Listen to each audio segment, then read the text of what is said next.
भारत एक युवा देश है जहां 50% के लगभग आबादी युवाओं की है, महिलाओं में, महिला और पुरुष के रूप में। लेकिन उन नौजवानों को सरकारें क्या दे रही है? क्या उनको पढ़े लिखे नौजवानों को रोजगार मिल रहा है? क्या उनको आगे बढ़ने के अवसर मिल रहे हैं?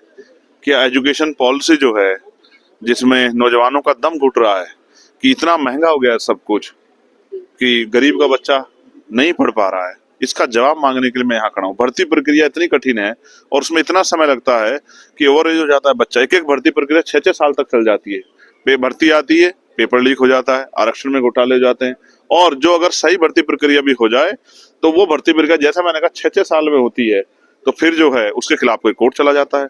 इस तरह से जो है सरकारें बदल जाती है, तो नौजवान इस देश में पिस रहा है और फिर वो आत्महत्या करता है, वो सड़कों पे आंदोलन करता है। हमने यूपी पीसीएस के बच्चों को देखा इलाहाबाद में आंदोलन करते हुए कई दिन तक, बेटे और बेटियों को जो देश का भविष्य है उनको लाठी खाते देखा। हमने बीपीएससी के बच्चों को बिहार में देखा, लाठी खाते देखा।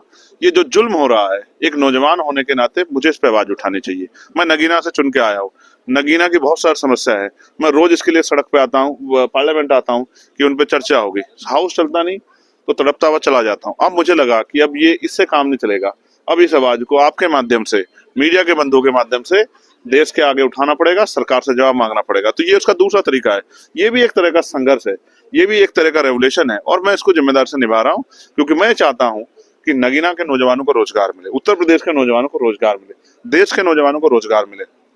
आप नहीं जानती हैं, यहाँ खड़े किसी एक शख्स को पकड़ के लाइए जिसका बच्चा बेरोजगार घूम रहा हो, उससे पूछिए कि उसके मन पे क्या गुजरती है। मैं जिस क्षेत्र से आता हूँ, ग्रामीण पृष्ठभूमि से, मेरे पिता ने अपने जीवन का सारी पूंजी जो है हम लोगों को पढ़ाने में और अपने पैरों पे खड़ा करने में लगा दी। लेकिन जब हमें रोजगार नहीं मिलेगा तो उस माँ बाप पे क्या बीतती है। हमारी बहनों के सपने जो है वो खत्म हो गए, हमारे परिवार के सपने खत्म हो गए। मैं नौजवानों के तौर पे कह रहा हूँ, क्योंकि पढ़ा लिखा और अच्छी पढ़ाई करने के बाद भी रोजगार की कमी कारण जो है वो मायूस होकर घर पे बैठा है, सुसाइड करता है और कोई सुनने वाला नहीं है। इतने प्रेशर में वो है कि शायद ही कोई उसका जवाब दे सके। ऐसे समय में एक नौजवान होने के नाते मेरी जिम्मेदारी है कि उस परिवार का भी ख्याल रखो और नौजवानों की समस्या को सरकार के सामने भी उठाऊं कि सरकार नौजवानों के बारे में सोचे।